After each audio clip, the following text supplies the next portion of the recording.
This is the Lone Crater YouTube. We hope this video helps. You start by confirming you have a Travel Dust account and admin access. This gives you the controls to configure SSO. Next, obtain your identity provider metadata, the SSO login URL, entity ID, and signing certificate, because Travel Dust needs exact values to trust the IDP. Once done, verify your server time and that HTTPS is active.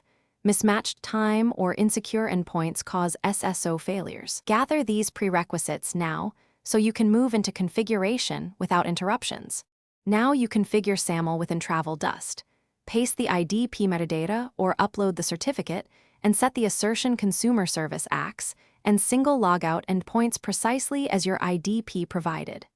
Make sure you map SAML attributes to Travel Dust fields, email to username, given name to first name, surname to last name, so accounts auto-provision correctly.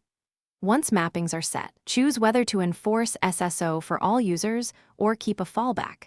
Save changes and prepare to test a sign-in. Finish by testing.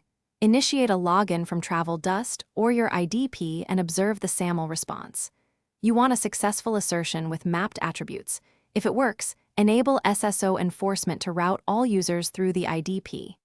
If something goes wrong, check the certificate validity and exact fingerprint, confirm both systems share accurate time, and verify attribute names match exactly. As a quick troubleshooting tip, capture the SAML response XML. It often reveals mismatched attributes or missing name ID values. Thanks for watching. Consider subscribing if we helped you.